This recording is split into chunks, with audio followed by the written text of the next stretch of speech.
जिज्ञासु मित्रों, बहुत बहुत अभिनंदन है आप सभी का दिव्य सृजन में। प्रत्येक दिवस की भांति आज फिर हम यहाँ पर यह लाइव चर्चा का कार्यक्रम शुरू कर रहे हैं। और आज इस लाइव चर्चा का जो विषय है, जीव और आत्मा में क्या अंतर है। जीव और आत्मा में क्या डिफरेंस है, क्या अंतर है जीव और आत्मा में। अब ये प्रश्न आया कहां से? यह प्रश्न एक जिज्ञासु का प्रश्न है। उनके मन में यह प्रश्न आया कि क्या जीव और आत्मा एक ही है? क्योंकि आत्मा चैतन्य है और जीव को भी चेतन कहा जा रहा है। रामचरितमानस से एक चौपाई लिखी है, ईश्वर अंश जीव अविनाशी, चेतन अमल सहज सुख राशि। ईश्वर अंश जीव अविनाशी, चेतन अमल सहज सुख राशि।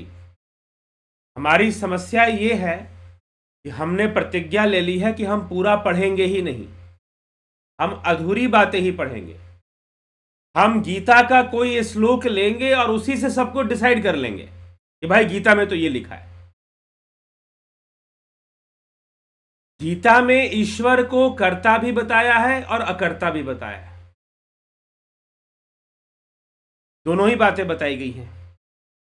लेकिन किस दृष्टिकोण से कर्ता बताया है और किस दृष्टिकोण से अकर्ता बताया है, ये जब तक क्लियर नहीं होगा तब तक हमें बात समझ में नहीं आएगी। तो इसीलिए आज इस विषय पर चर्चा करने की आवश्यकता पड़ रही है कि जीव और आत्मा में क्या डिफरेंस है। क्या जीव और आत्मा एक हैं या अलग अलग हैं? तो पहली बात तो जीव और आत्मा एक भी हैं और अलग अलग भी हैं। अगर मैं ये कहूं कि जीव और आत्मा एक भी हैं और अलग अलग भी हैं,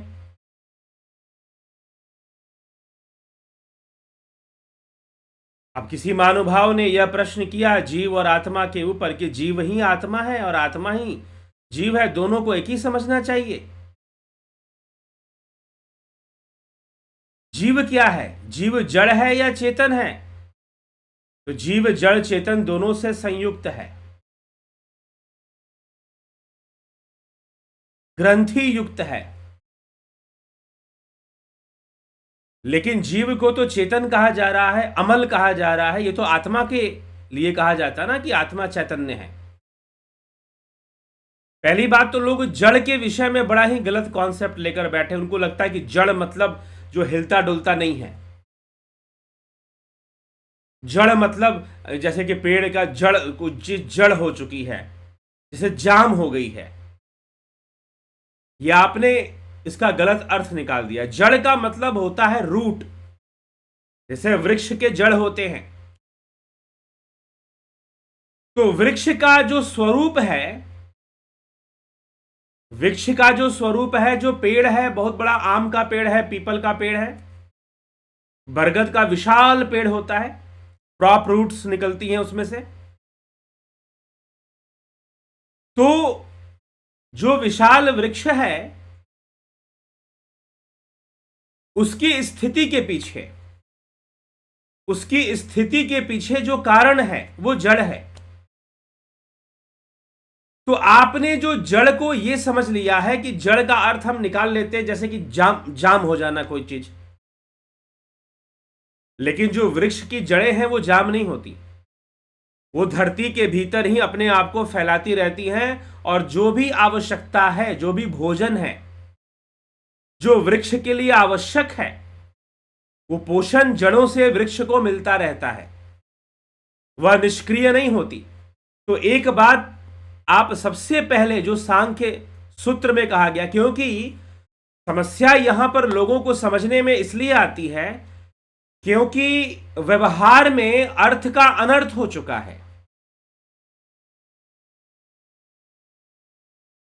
जो प्रचलित अर्थ है वो कुछ और बन चुका है, और जो वास्तविक अर्थ है, जो रियल मीनिंग है, जो शब्दों का एटाइमोलॉजिकल मीनिंग है, जो रियल मीनिंग है, वो कुछ और है, और जो प्रचलन में चल रहा है वो कुछ और है। इसीलिए पाश्चात्य दर्शन में, वेस्टर्न फिलॉसफी में, जो मॉडर्न फिलॉसफर हुए कुछ, या कंटेम्पररी फिलॉसफर हुए कुछ, जिन्होंने स्पेशली इसी के ऊपर काम किया, लैंग्वेज के ऊपर, भाषा के ऊपर, लिटरल मीनिंग्स के ऊपर, एटाइमोलॉजिकल मीनिंग के को रिसर्च किया उन्होंने। क्योंकि अगर आप शब्द का प्रयोग गलत ढंग से कर देंगे तो उसका अर्थ भी बिगड़ जाता है। तो यहां पर हमने जड़ का अर्थ ले लिया है कि जो रुका हुआ है, जो बंधा हुआ है, जो जाम है। जी नहीं, प्रकृति जड़ है और सक्रिय है, क्रियाशील है। सांख्य सूत्र क्या कहता है? सांख्य सूत्र क्या है? प्रथम वैदिक दर्शन, फर्स्ट वैदिक फिलॉसफी इज सांख्य। क्या कहता है? प्रकृति जड़ है और क्रियाशील है। पुरुष चैतन्य है लेकिन क्रियाहीन है।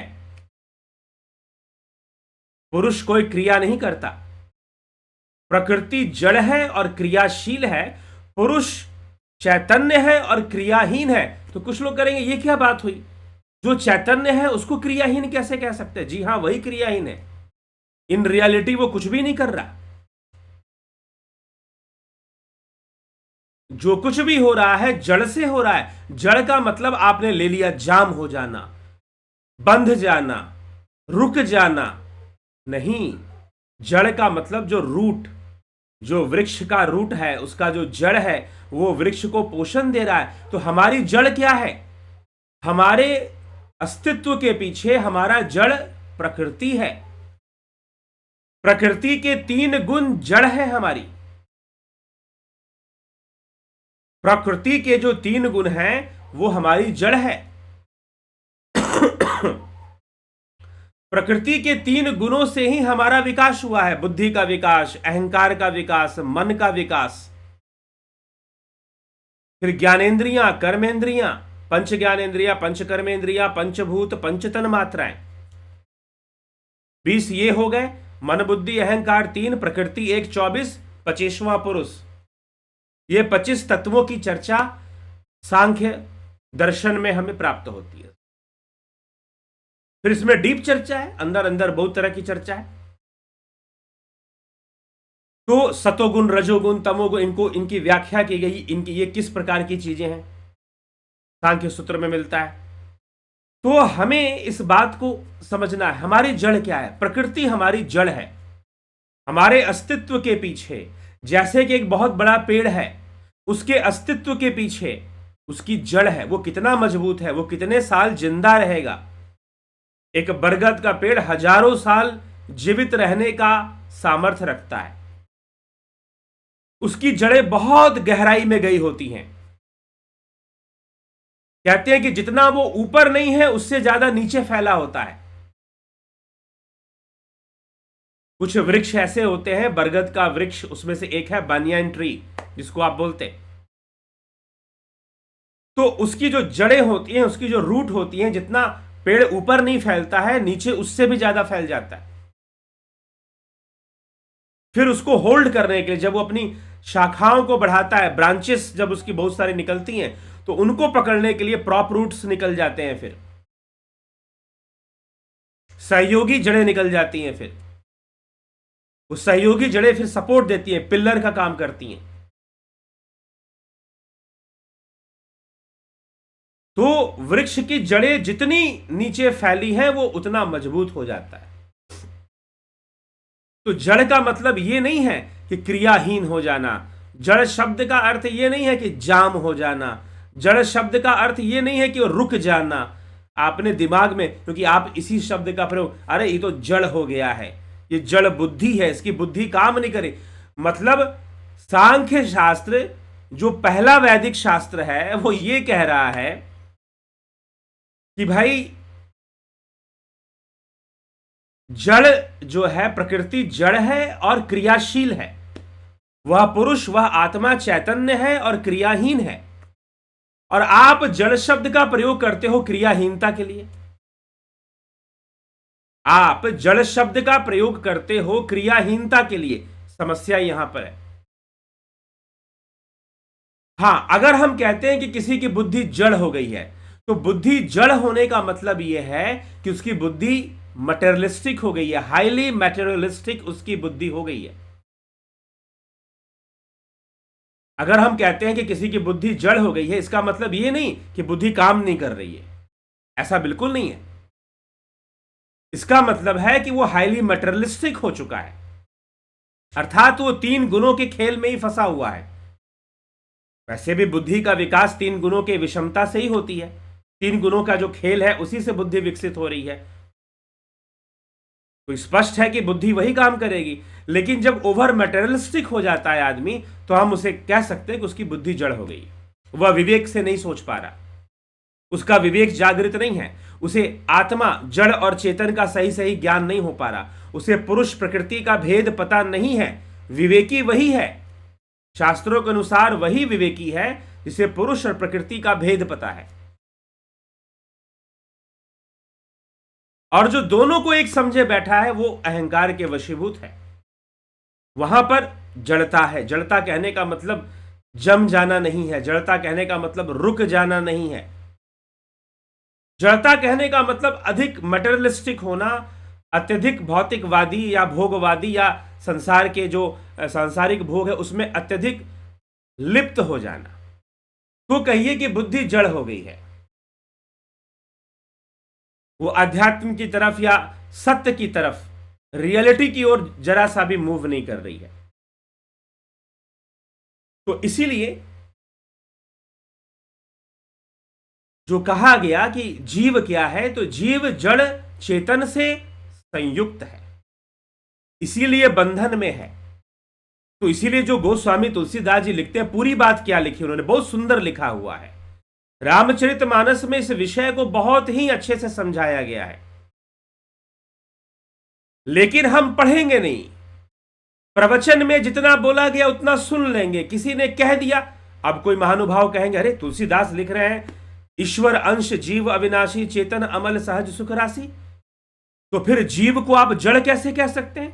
वो तो जीव को चेतन लिख ही रहे हैं। तो यहां पर तो इसके अनुसार तो जीव और आत्मा एक ही हो गया ना, क्योंकि यहां पर लिखा जा रहा है। थोड़ा आगे भी तो पढ़ना चाहिए ना, आगे की लाइनों में क्या लिखा जा रहा है। ईश्वर अंश जीव अविनाशी चेतन अमल सहज। रट्टू तोता मत बनिए, और रट्टू तोता बनकर अपने आप को विद्वान समझने की गलती मत कर लीजिए। दुर्भाग्यपूर्ण यह होता है कि हम संस्कृत का एक श्लोक हमें पता चल गया गीता में से, या हमें याद हो गया, तो हमें लगता है कि हमें बहुत बड़ी बात पता चल गई है और हम पूरी गीता ही समझ चुके हैं। सनातन धर्म के लोगों के अंदर इतनी इन्फीरियरिटी कॉम्प्लेक्स भर दी गई अपने धर्म और अपने शास्त्रों के प्रति कि वो थोड़ा सा भी उनको पता चलता है तो उनको लगता है कि शायद हमको बहुत पता चल गया। इसीलिए जरूरी है एक सिस्टमैटिक स्टडी की, एक ऐसी व्यवस्था की जहां सिस्टमैटिक वे में लोगों को सनातन धर्म के की जो फिलॉसफी है उसको समझाया जा सके। तुलसीदास जी पूरी बात क्या लिखते हैं, ईश्वर अंश जीव अविनाशी चेतन अमल सहज सुख राशि सो माया बस भयहु गोसाई बंधियों की मरकट की नाई। वो माया के वश हो जाता है और बंधियों की मरकट मतलब बंदर के समान हो जाता है उसकी स्थिति। बंधियों की मरकट की नाई जड़ चेतन ही ग्रंथि परी गई। This is the scientific word जो तुलसीदास जी ने बोला है, यह बहुत ही वैज्ञानिक तथ्य है। जड़ चेतन ही ग्रंथि पर गई। गांठ, ग्रंथि, ग्लैंड्स। एंडोक्राइन सिस्टम पढ़ते हैं आप, बायोलॉजी के अंदर ग्रंथियों के बारे में हम पढ़ते हैं। हमारे ब्रेन में ग्लैंड्स है, hypothalamus, pineal gland, pituitary gland. अब आप समझ सकते हैं तो तुलसीदास जी कितनी गहराई में जाकर अपनी बात को इतनी सरल भाषा में लिख रहे हैं, अवधी भाषा में लिख रहे हैं, लोकल लैंग्वेज में लिख रहे हैं, लेकिन कॉन्सेप्ट कितना डीप है। ठीक है, तो यहां पर जो गोस्वामी जी लिख रहे हैं, इसीलिए मैं रामचरितमानस, कुछ लोग कहते हैं कि अरे ऐसे ही तुलसी बाबा ने लिख दिया है, लेकिन जितनी गहराई है इस ग्रंथ के अंदर, कथा के अलावा, राम जी की कथा तो इसमें है, लेकिन राम की कथा के अलावा जो बातें लिखी गई हैं, जो फिलॉसफी दी गई है, वो अपने आप में जो है यूनिक है।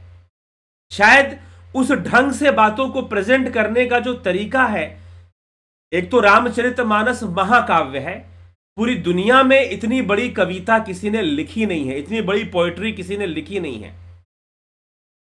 Guinness book of the world record में इसका नाम है biggest poetry of the world, Ramcharitmanas.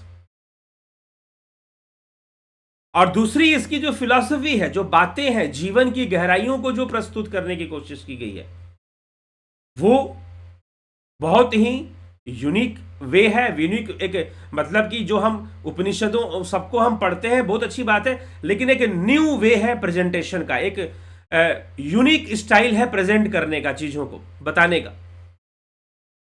Goswami Tulsidas ji यहां पर क्या लिखते हैं कि जड़ चेतन ही ग्रंथि पर गई, यद्यपि मृषा छूटत कठिनई। इसी कारण से जो मृषा है, जो माया है, वो छूट नहीं रही है। जड़ और चेतन के बीच में ग्रंथि पड़ी हुई है। ग्रंथि का मतलब क्या होता है? हम इंग्लिश में ग्रंथि को क्या कहते हैं? ग्लैंड्स। हमारे ब्रेन में ग्लैंड्स हैं, pineal gland, hypothalamus, pituitary gland, फिर थायराइड ग्लैंड आप कहते हो, फिर थाइमस ग्लैंड है यहां पर। हार्ट चक्रा के पास थाइमस ग्लैंड, विशुद्धि चक्रा के पास थायराइड ग्लैंड है, आज्ञा चक्र के पास इधर हमारा पीनियल, हाइपोथैलेमस और पीनियल ग्लैंड है, पिट्यूटरी है। इधर ब्रह्मरंध्र की तरफ पीनियल माना जाता है। पीनियल ग्लैंड इधर इस साइड सेंटर में पड़ता है और पिट्यूटरी इधर पड़ेगा। फिर यहां पर थायराइड ग्लैंड, जहां विशुद्धि चक्रा है, और जहां अनाहत चक्रा है वहां पर थाइमस ग्लैंड है। ठीक, तो इस तरह से फिर एड्रिनल ग्लैंड है इधर मणिपुर, और इस तरह से हमारे ग्लैंड्स होते हैं। फिर जो स्वादिष्ठाना जो है, एड्रिनल ग्लैंड कनेक्टेड है उससे। फिर यहां पेट में मणिपुर में पैंक्रियाज है। मणिपुर चक्रा जो है हमारा, एक मैंने पहले वीडियो किया हुआ है, एंडोक्राइन सिस्टम एंड चक्रास, इनका जो लिंक है, हमारा जो पैंक्रियाज है मणिपुर ग्लैंड में है, और जो स्वादिष्ठाना है वो एड्रिनल ग्लैंड से कनेक्टेड है, स्वादिष्ठाना चक्र। और जो मूला चक्र है, मूलाधार चक्र जो है हमारा, वो गोनैड्स, जो हमारे रिप्रोडक्टिव ग्लैंड्स हैं, उनसे कनेक्टेड है। सेक्स ऑर्गन जिनको हम कहते हैं, तो उनसे कनेक्टेड है हमारा मूलाधार चक्र। इसलिए जो स्वादिष्ठाना एड्रिनल ग्लैंड, जो कि हार्मोन्स देता है एग सेल और स्पर्म सेल के डेवलपमेंट के लिए, तो ये कॉन्सेप्ट क्लियर कर लीजिए। और गोस्वामी तुलसीदास जी हाउ, आज से 500 साल पहले, जब इतना बायोलॉजिकल डेवलपमेंट नहीं हुआ था, तो वो इतनी बड़ी बात कैसे लिख रहे हैं?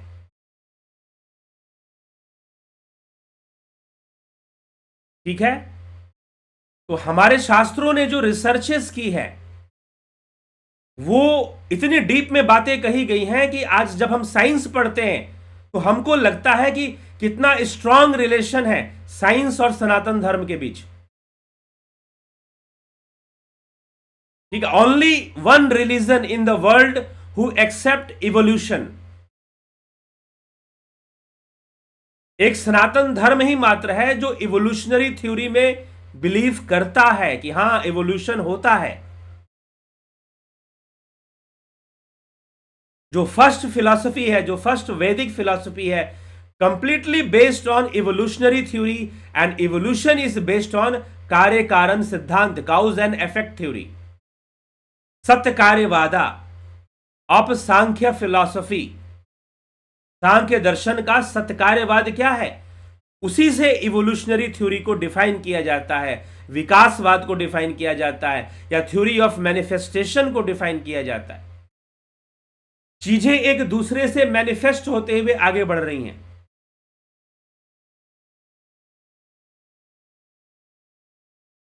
ठीक, तो इस प्रकार से हमारे शास्त्र, तो यहां गोस्वामी तुलसीदास जी बहुत ही डीप कॉन्सेप्ट देते हुए क्या कहते हैं, जीव के बारे में वो बता रहे हैं। तो किसी ने इसी विषय पर मुझसे चर्चा कर दी कि भाई तुलसीदास जी तो कहते हैं ईश्वर अंश जीव अविनाशी, चेतन अमल सहज सुख राशि। इसका मतलब जीव और आत्मा तो एक हो गया। नहीं, आगे भी पढ़ लीजिए। सो माया बस भयहु गोसाई, बंधियों कीर मरकट की नाई, जड़ चेतन ही ग्रंथि परी गई। जड़ और चेतन के बीच में एक ग्रंथि पड़ी हुई है, एक गांठ पड़ी हुई है। और ये जो हमारे चक्रास है ना, ये वो गांठ है। और इन हर गांठ के साथ एक फिजिकल ग्लैंड जुड़ा हुआ है। जड़ चेतन ही ग्रंथि परी गई, यद्यपि मृषा छूटत कठिनई। और इस कारण से जो माया है, जो मृषा है, जो तृष्णा है संसार के प्रति, उसका छूटना बड़ा मुश्किल हो रहा है। तबते जीव भयउ संसारी, तबते जीव, यह जो जीव है फिर संसारी हो जाता है, ये अपने संसारी अस्तित्व में जीव बनकर रहता है। और इसीलिए तुलसीदास जी लिखते हैं, परवश जीव स्ववश भगवंता। जीव तो परवश है। तबते जीव भयउ संसारी, छूट न ग्रंथि होई सुखारी। ये ग्रंथि तो छूटने वाली नहीं है। बिना योग मार्ग पर चले, हाँ, योग मार्ग में इसको लेकर बहुत भ्रम पैदा किया जाता है। मैं आज बहुत दुखी हूं कि मुझे एक और साधक ने फोन किया। मैं इस बात से बहुत दुखी हूं। एक साधक ने मुझे फोन किया और उसने कहा कि सर, मैं गया था कुंडलिनी जागरण करवाने। मैं कुंडलिनी जागरण करवाने गया। उस साधक का नाम मैं नहीं बताऊंगा क्योंकि प्राइवेसी मैटर होता है, लेकिन उसकी समस्या मैं जरूर आपको बताऊंगा। मेरी कुंडलिनी जागृत कर दी गई और मैं बड़ा खुश हुआ कि मेरी पता नहीं लोगों को कौन सा एक नशा छाया हुआ है, कुंडलिनी जागृत करनी है। वो पूरा योग नहीं सीखना चाहते, वो योग के कॉन्सेप्ट को भी नहीं जानते और सीधा कुंडलिनी जागृत करना चाहते हैं। उसने कहा कि मैंने कुंडलिनी जागृत करवा लिया अपना, लेकिन जब से मेरी कुंडलिनी शक्ति जागृत हुई है तब से मुझे स्वप्न दोष की बीमारी हो गई है। मुझे डेली नाइट फॉल हो रहा है। मैं बहुत वीक हो गया हूं, मेरा शरीर सूखता जा रहा है। 70 केजी से 50 किलो मेरा वजन हो गया है और मैं नाइट फॉल से परेशान हूं। डेली मेरा नाइट फॉल हो रहा है। मेरी जो ऊर्जा है, मेरी कुंडलिनी शक्ति स्वादिष्ठान चक्र में अटक गई है। लोग बता रहे हैं, कुछ लोगों को मैंने दिखाया। मैंने कहा कि भैया, ये कुंडलिनी से पहले मुक्ति प्राप्त करो। कुंडलिनी जागृत करने के जबरदस्ती के जितने प्रयास है सब खत्म करो। इसलिए मैं कभी भी ये प्रेरणा नहीं देता कि आप अपनी कुंडलिनी जागृत करें। अरे ध्यान योग करो ना, कुंडलिनी क्यों नहीं जागृत होगी? सही तरीके से जागृत होगी। जो योग का सही जानकार होगा वो कुंडलिनी का भी सही जानकार होगा और वो कंट्रोल करेगा आपकी एनर्जी को। वही योग गुरु हो सकता है। सिर्फ ऊपर नीचे करना सिखा देने से कोई योग गुरु नहीं हो जाता। वो आप ही कुंडलिनी शक्ति को कंट्रोल करना जानेगा और उसके बताए हुए प्रोसेस से आप ध्यान योग करिए, साधना करिए, योग के मार्ग पर आगे बढ़िए। लेकिन आपको चाहिए कि कुंडलिनी जागृत हो जाएगी तो कुछ विशेष टैलेंट आ जाएगा, कुछ विशेष हो जाएगा, सारी बीमारियां दूर हो जाएंगी। और हम जो है, जब तक शरीर है, शरीर का धर्म है रोग आएगा। रोग और भोग दोनों शरीर के धर्म है। तो इसीलिए ये कुंडलिनी उंडलिनी के चक्कर में पड़ना बंद कीजिए। बहुत लोगों की जिंदगी परेशान हो रही है और पता नहीं अरे भाई ये बताओ, जागृत हो गई तो क्या कर लिया आपने? दुनिया हिला दिया क्या आपने? कर क्या लिया? तो इतना ज्यादा भ्रम फैला हुआ है कुंडलिनी जागरण के नाम पर। तो इसीलिए इस चक्कर में ना पड़े और योग के सही रियल कॉन्सेप्ट को क्लियर कीजिए। योग को अच्छे से समझिए कि योग है क्या और योग मार्ग पर चलिए। कुंडलिनी उंडलिनी तो छोटी मोटी चीजें हैं। जब ध्यान योग होगा तो ये अपने आप ही जागृत हो जाएंगी और उसका अनुभव होगा कि जागृत हो गई। ये ग्रंथियां पड़ी हुई हैं, इन ग्रंथियों ने ही तो कुंडलिनी को रोक के रखा हुआ है। इसी को गोस्वामी तुलसीदास जी यहां पर लिख रहे हैं, जड़ चेतन ही ग्रंथि परी गई, यद्यपि मृषा छूटत कठिनई, तबते जीव भयउ संसारी, छूट न ग्रंथि होई सुखारी। अब ये ग्रंथि छूटने वाली तो है नहीं, तो भला ये सुख प्राप्त कैसे करेगा? श्रुति पुराण बहु कहे उपाय, छूट न अधिक अधिक अरुझाई, जीव हृदय तम मोह विशेषी, ग्रंथि छूटी किमी परई न देखी। श्रुति पुराण कहते हैं कि भाई ये तो बहुत उपाय करते हैं लोग, लेकिन ये छूटती नहीं है, ये ग्रंथि आपको छोड़ती नहीं है, क्योंकि जबरदस्ती छुड़ाने का कोशिश करोगे तो उल्टा और फंस जाएगी। महानुभाव गए थे, आज के मैं इसमें एग्जांपल इसलिए ले रहा हूं, महानुभाव गए थे कुंडलिनी जागृत करने के लिए, समस्या का समाधान ढूंढने गए थे, सुलझने के लिए गए थे बेचारे, और उलझ गए।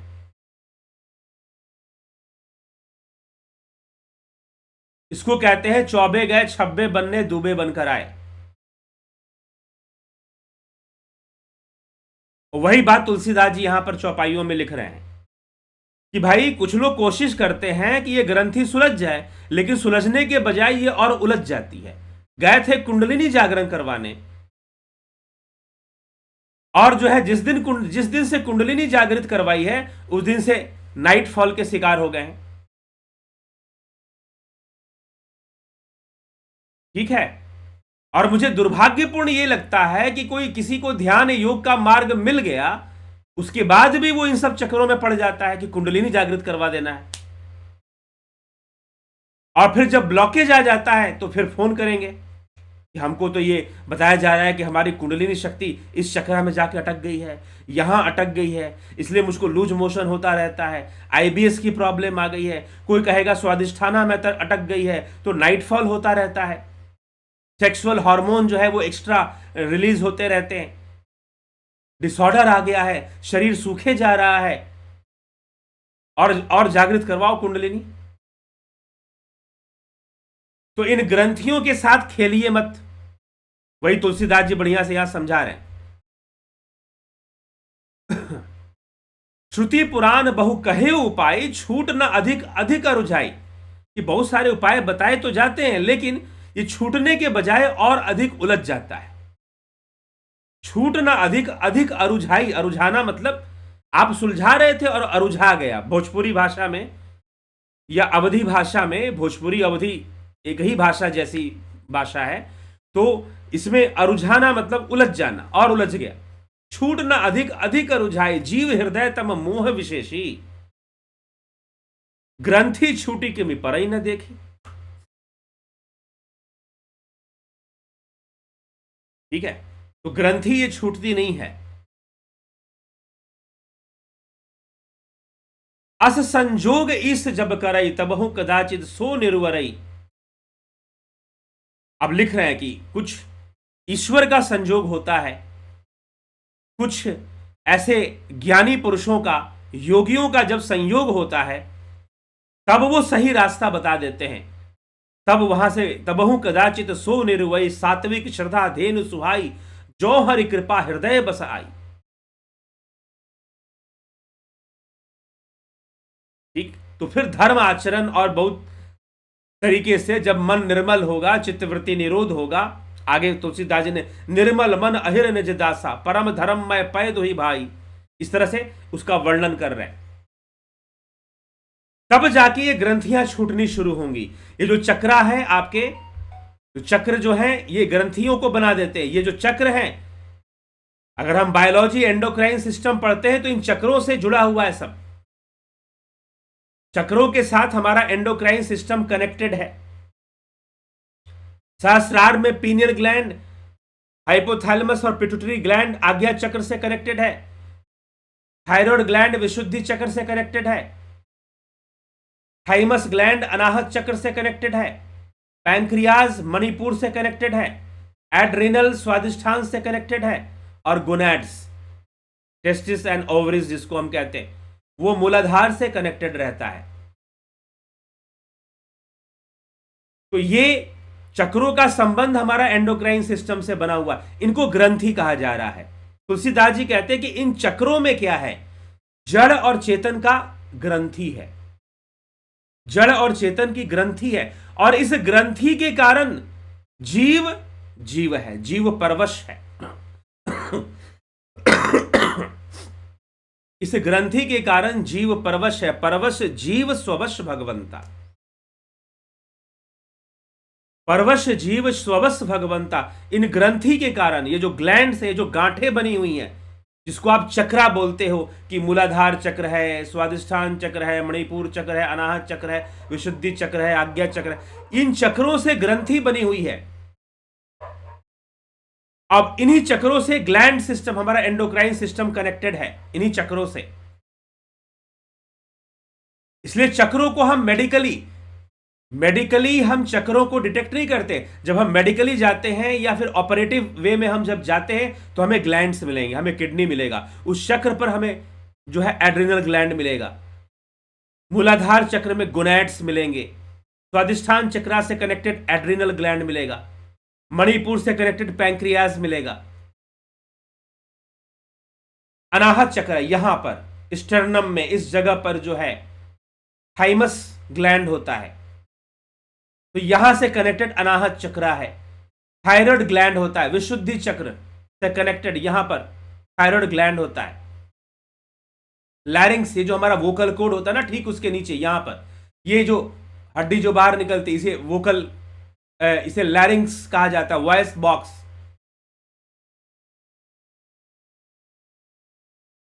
फेरिंग्स, लैरिंग्स ऐसे बताते हैं। तो वॉइस बॉक्स जो है उसके ठीक नीचे यहां थायराइड ग्लैंड है, तो ये विशुद्धि चक्र से कनेक्टेड होता है। फिर यहां आज्ञा चक्र से, तो ये ग्रंथियां होती हैं। तुलसीदास जी लिखते हैं कि इस जड़ चेतन के बीच में ग्रंथियां बनी हुई हैं, और वो ग्रंथियां जब इसको सुलझाने की कोशिश करते हो जबरदस्ती, बिना सही ज्ञान के, बिना किसी योग गुरु के, योग गुरु, आज योग गुरु का अर्थ भी बदला हुआ है, खैर योग गुरु जो खूब आपको ट्विस्ट करना सिखा देंगे तो नहीं, तो योग कोई जानता होगा। तुलसीदास जी यहां पर लिखते हैं कि नहीं, ईश्वर का संयोग होगा, मतलब संयोग होगा ईश्वर का, या फिर कोई योगी का संयोग होगा, जैसे भगवान कृष्ण का अर्जुन के साथ संयोग हो रहा है, मीराबाई का संत रविदास के साथ संयोग हो रहा है। तो जब इस तरह का संयोग, विवेकानंद का रामकृष्ण परमहंस के साथ संयोग, जब इस तरह का संयोग होगा तो फिर ये ग्रंथियां खुलनी शुरू होंगी, ये ग्रंथियां खुलनी शुरू होंगी, सही योग का मार्ग मिलेगा, सही टेक्निक मिलेगा, सही way of, right way of yoga, ध्यान योगा जब मिलेगा, स्टेप बाय स्टेप हमें कैसे करना है। अचानक से सब कुछ चाहिए, अचानक हमें सीधा ही समाधि में जाना है, हमें प्राणायाम करना नहीं है, प्रत्याहार करना नहीं है, धारणा करनी नहीं, हम कहते हैं सीधा समाधि में जाएंगे, नहीं। जब आप सही प्रोसेस से जाएंगे तो ध्यान योग का जो कोर्स है, ऑनलाइन ध्यान योग का कोर्स 20 तारीख से शुरू हो रहा है, 20 फरवरी से स्टार्ट हो रहा है। ऑफलाइन कंप्लीट हो गया, लगभग 10 लोगों ने उसका लाभ उठाया, ऑफलाइन कोर्स को अटेंड किया, ज्वाइन किया, ऑफलाइन का लाभ उठाया, ऑफलाइन प्रोग्राम का।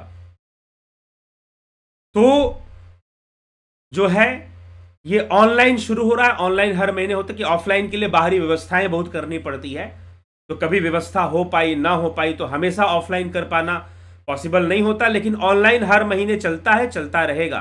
तो ऑनलाइन जो है 20 फरवरी से शुरू हो रहा है। अगर आपको अपना कुंडलिनी जागृत करना है, अगर आपको अपनी आपको जागृत करना है, अपने आप को समझना है, आत्मज्ञान ध्यान को समझना है और अपने जीवन को बेहतर बनाना है, ध्यान योग से जीवन कैसे बेहतर होता है, कल हम इस विषय पे थोड़ी और चर्चा करेंगे। लेकिन आज ये प्रश्न था, जीव और आत्मा में क्या अंतर है। तो जीव और आत्मा, जीव कैसे, जड़ चेतन ही ग्रंथि पड़ी गई, जड़ चेतन में ग्रंथि पड़ गई, और उस ग्रंथि के कारण जीव अस्तित्व में आ रहा है और जीव परवश हो रहा है।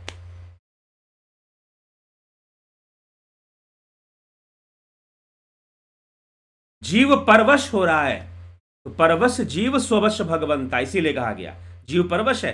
तो जीव क्या है, मैंने एक्सप्लेन किया था कि प्रकृति के जो तत्व हैं, बुद्धि, अहंकार, मन, पंच ज्ञानेन्द्रिया, पंचकर्मेंद्रिया, पंचभूत, पंचतन मात्राएं, इनसे ये जीव का इनको हम एक साथ, इनकी जो असेंबलिंग है उससे जीव अस्तित्व में आता है। और इसमें चेतना का प्रकाश, इसमें चेतना का सकाश, भगवान कृष्ण ने सकाश शब्द का प्रयोग किया है, तो उसका सकाश, ठीक है, उस पुरुष का, उस आत्मा का सकाश होने से जीव अस्तित्व में रहता है। तो जीव जड़ और चेतन से संयुक्त हुआ, यद्यपि उसका मूल स्वरूप क्या है, जीव का मूल स्वरूप चेतन ही है। इसलिए तुलसीदास जी लिखते हैं कि ईश्वर अंश जीव अविनाशी, चेतन अमल सहज सुख राशि। ये इसका मूल स्वरूप है जीव का। तो रामचरितमानस के आधार पर मैंने आपको ये पूरी व्याख्या समझाई, क्योंकि इतने अच्छे से मानस में समझाया जा रहा है। तो ईश्वर अंश जीव अविनाशी, जीव अविनाशी है, चेतन है, अमल है, सुख की राशि है। लेकिन क्या है कि जड़ चेतन ही ग्रंथि पड़ गई। जो ग्रंथि पड़ गई ना, यहां प्रॉब्लम है। तो यहां पर जीव जड़ चेतन से संयुक्त है। तो एक चौपाई मत रटिए, कोई एक लाइन मत रटिए, थोड़ी सी और उसको पढ़िए। बस इतना हमने रट लिया कि जड़ ईश्वर अंश जीव अविनाशी। तुलसीदास जी ने ईश्वर को, जीव को ईश्वर का अंश बताया है, जीव को अविनाशी बताया, चेतन अमल, तो ये आत्मा ही तो हो गया ना। जी नहीं, ये आत्मा नहीं हुआ। तो आत्मा और जीव में अंतर हो गया। फिर आत्मा और जीव में अंतर हो गया। बल्ब और बिजली में अंतर है, लेकिन बिना बिजली के बल्ब का क्या मतलब है? बिना बिजली के बल्ब का क्या मतलब है? कोई मतलब है क्या? कोई मतलब नहीं है। बिना बिजली के बल्ब का कोई लेना देना नहीं है। बल्ब क्या करेगा जब बिजली नहीं है? तो ठीक है। तो उसी प्रकार से बिना उस आत्मा के जीव का भी कोई अस्तित्व नहीं हो सकता। तो उसका मूल स्वरूप आत्मा ही है। जीव का मूल स्वरूप आत्मा ही है। इसलिए कहा गया ईश्वर अंश जीव अविनाशी, चेतन अमल सहज सुख राशि। लेकिन जड़ चेतन में ग्रंथि से संयुक्त होने के कारण जीव परवश है, आत्मा स्ववश है। आत्मा परवश नहीं है, आत्मा स्ववश है और जीव परवश है। इसको क्लियर कर लेना है, इसको स्पष्ट कर लेना है। तो सुंदर ढंग से इसका वर्णन गोस्वामी जी कर देते हैं। ये जो ग्लैंड, ये जो ग्रंथियां पड़ी हुई हैं, इसी से चक्रों की चर्चा हो जाती। इन ग्रंथियों ने ही जड़ और चेतन को बांध के रखा हुआ है। और कुंडली जागृत होना और सारे चक्र जागृत हो जाते हैं, तो वो चेतना मुक्त हो जाती है। सूक्ष्म शरीर और स्थूल शरीर के बीच में जो बॉन्डिंग है वो वीक पड़ जाती है, और सूक्ष्म शरीर की शक्तियां विकसित हो जाती हैं। ठीक है। तो इस बात को हमें समझना है। चलिए, तो आगे हम आपके कमेंट देखेंगे। और जो कोर्सेस हैं, ऑनलाइन कोर्सेस, ये ध्यान योग के कोर्सेस हैं, और प्राकृतिक चिकित्सा, इसके ऊपर भी हम एक व्याख्यान लाएंगे कि प्राकृतिक चिकित्सा किस तरह से कार्य करता है। दर्शन का कोर्स बहुत जरूरी कोर्स है, ये भी 20 तारीख से शुरू हो रहा है। और किसी भी तरह की लाइफ काउंसलिंग, एस्ट्रो काउंसलिंग लेना है, आप ले सकते हैं। अग्नि में बुद्ध, कहानी, षड्यंत्र और ब्रह्म हत्या की, तो इसको भी आप जरूर पुस्तक मंगा सकते हैं। आप, यह अत्यधिक दार्शनिक पुस्तक है, और ये एक उपन्यास है, एक कथानक है, ये ऐतिहासिक कथानक, हिस्टोरिकल स्टोरी लाइन है। पूरी पुस्तक एक कहानी है। ठीक, तो जरूर हम इसको हम समझें और समझकर चले। ठीक, चलिए आगे बढ़ते हैं और आपके प्रश्नों को, आपके कमेंट्स को भी देख लेते हैं, कौन क्या कमेंट कर रहा है। तो प्रभुदत्त शर्मा जी, बहुत अभिनंदन है आपका। कन्हई कुमार जी, योगेश खैरनर जी, स्मिता सावंत जी, AK त्यागी जी, नरेंद्र माकोड़े, रतन सिंह जी, मेहराम चौधरी जी, आशीष मेवावाला, पुराने दुखों की यादें बराबर अंदर से कैसे उत्पन्न होती हैं? चित्त में से दुख की फीलिंग्स बुद्धि को, जीव को चिंती की तरह सतत दर्द पीड़ा देती हैं। क्या कृपया मैकेनिज्म समझाएं? मैकेनिज्म क्या है? चित्त में हमारे स्मृति हैं, संस्कार हैं, और अनाहत चक्रा में अगर ज़्यादा प्रॉब्लम हो, अनाहत चक्रा की एनर्जी अगर वीक हो, ऐसा कहा जाता है, तब भी ऐसा होता है। पुरानी बातें हमें ज़्यादा याद आती हैं, हम ज़्यादा इमोशनल रहते हैं और पुराने दुखों को हमेशा स्मरण करते रहते हैं। ठीक है, तो इसके लिए ध्यान योग सहायक है। ध्यान योग का अभ्यास शुरू कर देना चाहिए और ध्यान योग कोर्स कर लेना चाहिए, मैं यही कहूँगा। बाकी इसका मैकेनिज्म क्या है? स्मृति है, चित्त में तो पूरा डाटा पड़ा हुआ है। ठीक है, तो वहां से हम बार बार, एक हमारी आदत बन चुकी है पुरानी बातों को, एक तो आदत भी है, हैबिट भी डेवलप हो चुकी है। अब वो हैबिट इतना डेवलप हो चुकी है कि वो सबकॉन्शियसली काम कर रही है। सबकॉन्शियसली मतलब हमारा कॉन्शियस कंट्रोल उसके ऊपर नहीं है। ठीक है, हम नहीं चाहते फिर भी वो स्मृतियां आ रही हैं। साथ में चक्रों के विज्ञान के अनुसार अनाहत चक्रा में कुछ प्रॉब्लम होने से, वीकनेस होने से भी ऐसी चीजें बढ़ जाया करती हैं। ठीक है, चलिए, तो मुकेश, एक वीडियो मैंने बनाई है चक्रों के ऊपर, कौन से चक्र से किस तरह की प्रॉब्लम्स आती हैं, उसको आप जरूर फॉलो कीजिए, पीछे कुछ दिनों पहले आई थी। मुकेश प्रसाद जी, किशोर वैद्य जी, सृजनी महंता, नवज्योति नाथ जी, मुकेश प्रसाद, गोविंद प्रसाद, नीमा जी, राजकुमार जी, अमन कक्कर जी, आशा रानी जी, शिवाजी,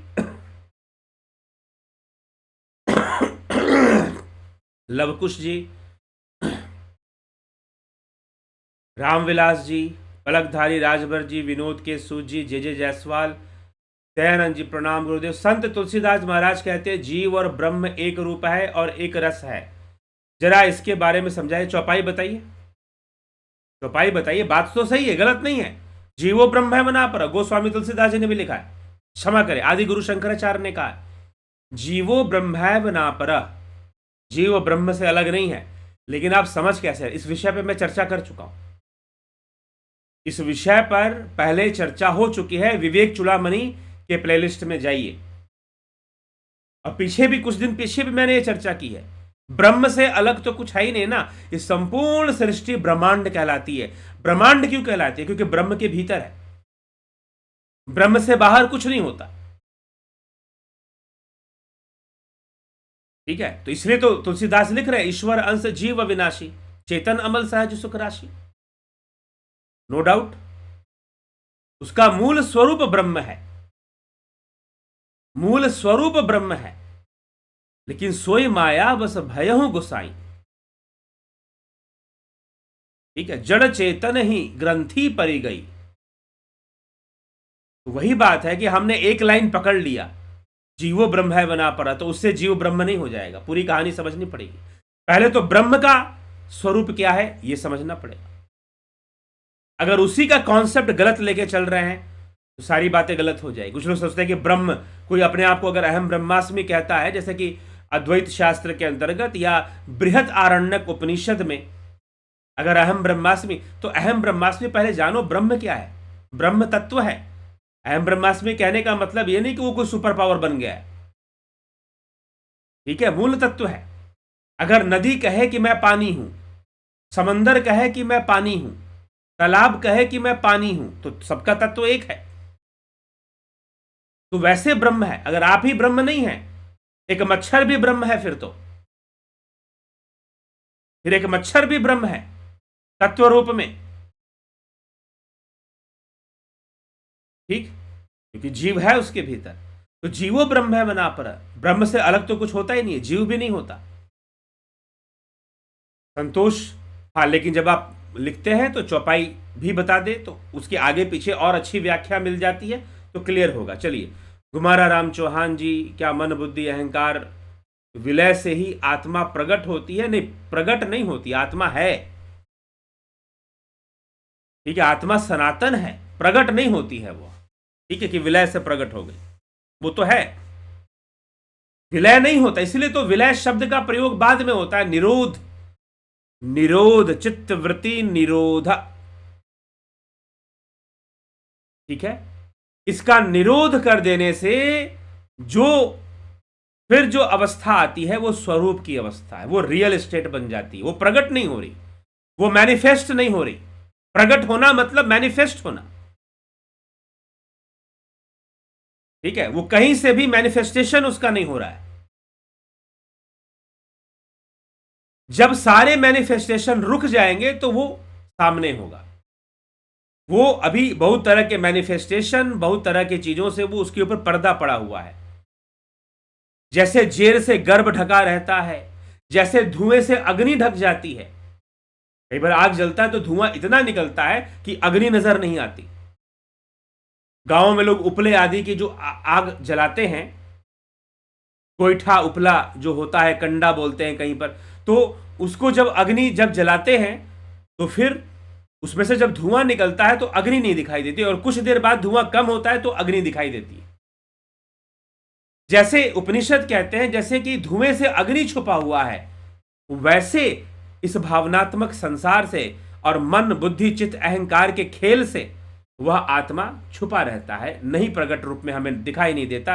या फिर प्रकट रूप में हमें क्या दिखाई देगा, हम उससे अलग नहीं है। वो कोई पराई चीज नहीं है कि हमें अलग से दिखाई देगा। उसकी अवस्था का अनुभव हम नहीं करते, उसकी अवस्था का अनुभव हम नहीं कर पाते हैं। लेकिन जब ये जो आवरण है जब हट जाता है, जब ये धुआं मन बुद्धि अहंकार का धुआं जब हट जाएगा, तो फिर वो स्पष्ट रूप से स्वरूप की अवस्था बन जाएगी।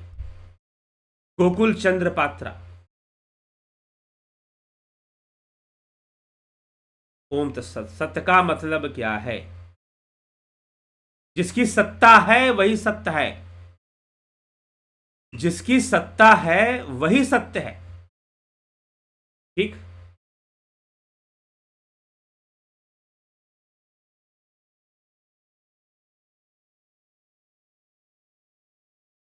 गुरु जी, यदि जीव ही ब्रह्म है और यह अविद्या के कारण ब्रह्म के ऊपर आवरण है, तो फिर तो यह अविद्या ब्रह्म से भी बड़ी हो गई, जो ब्रह्म को भी ढक लेती है। यह अविद्या भी ब्रह्म से ही निकली है। तभी तो कहा गया, वेदांत क्या कहता है, अथर्व वेद क्या कहता है कि ब्रह्म की ही दो अभिव्यक्तियां हैं, जड़ और चेतन। जड़ और चेतन, और इन दोनों का संयोग होने से माया विकसित हो जाती है। यह ब्रह्म की ही अभिव्यक्ति चल रही है। अभी तो कह दिया कि जीवो ब्रह्म है बना, पर जीव भी ब्रह्म से अलग नहीं है। क्योंकि अगर ब्रह्म ही ब्रह्म को ढक लेता है, अद्वैतवादी क्या बोलते हैं कि ब्रह्म ही ब्रह्म को ढक लेता है, इसलिए संपूर्ण जगत ही ब्रह्ममय है। इसलिए परमार्थिक सत्ता में आदि गुरु शंकराचार्य कहते हैं कि ब्रह्म के अलावा कुछ है ही नहीं। जिसको तुम माया माया कह रहे हो वो भी ब्रह्म है, जिसको तुम अविद्या अविद्या कह रहे हो वो भी ब्रह्म है।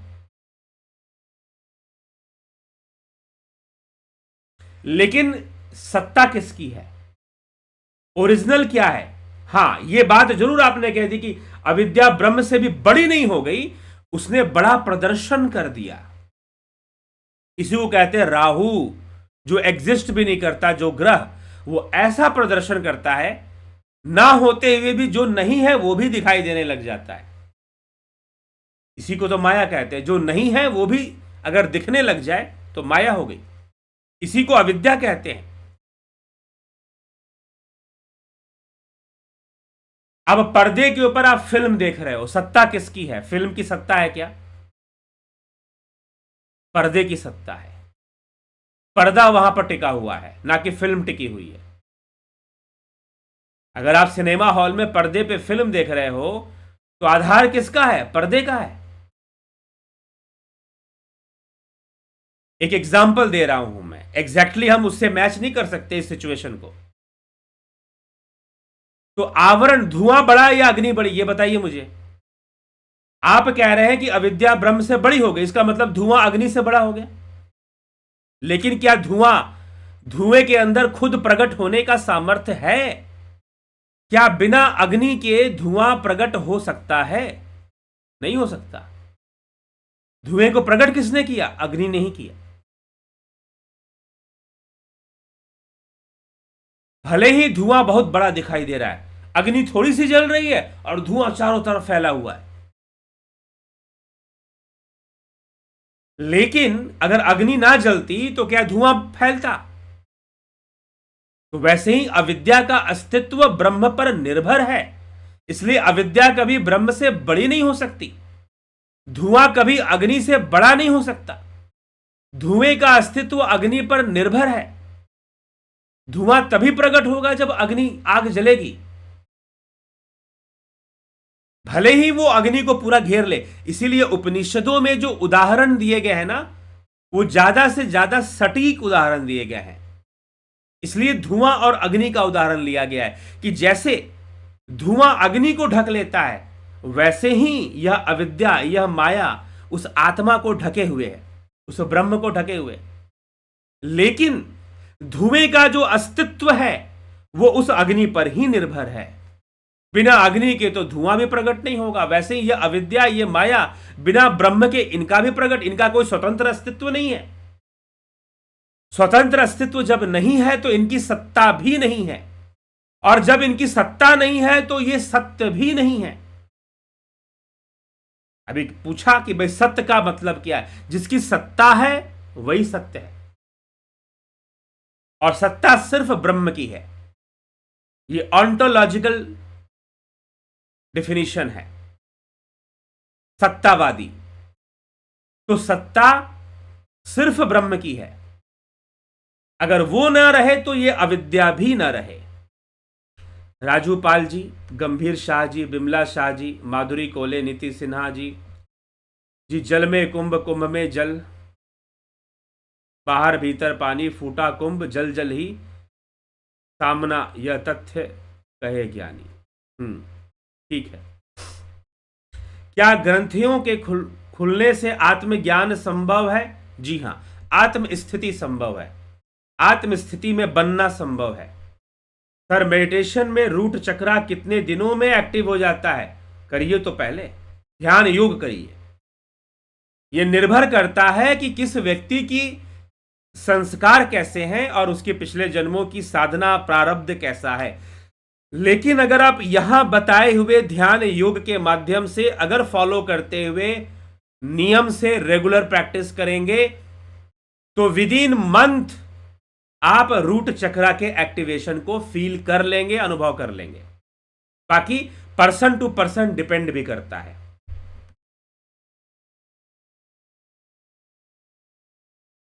ओम नमः शिवाय।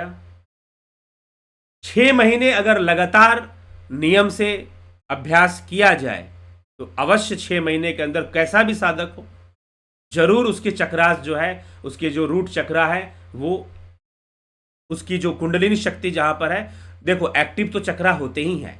ये जो वर्ड हम यूज करते हैं ना कि हमारे चक्रास एक्टिव हो जाएंगे, नहीं। अरे भाई, आपके चक्रा एक्टिव नहीं रहेंगे तो आप जिंदा कैसे रहोगे? शरीर में टिकोगे कैसे?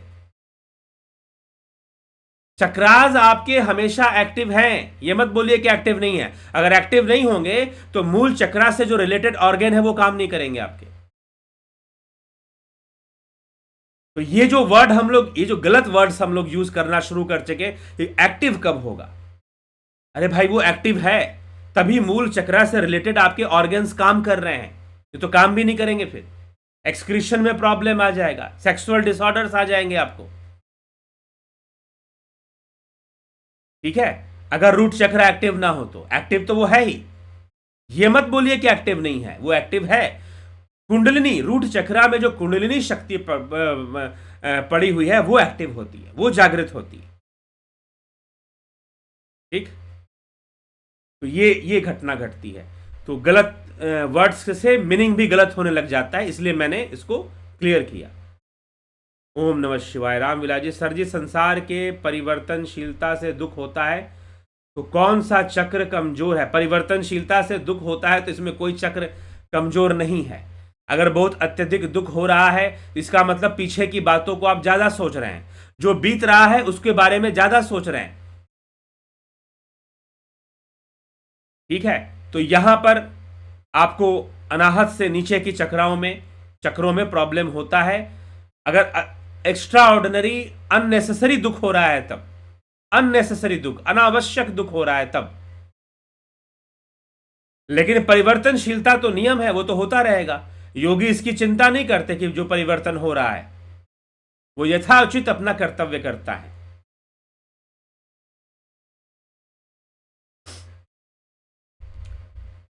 मृदुला जी, नाइस एग्जाम्पल। अग्नि से ही धुआं निकलता है, जिसकी सत्ता है वही सत्य है, ब्रह्म ही सत्य है। जी हाँ। चलिए, तो इस तरह से हम बातों को समझें और आगे बढ़ें।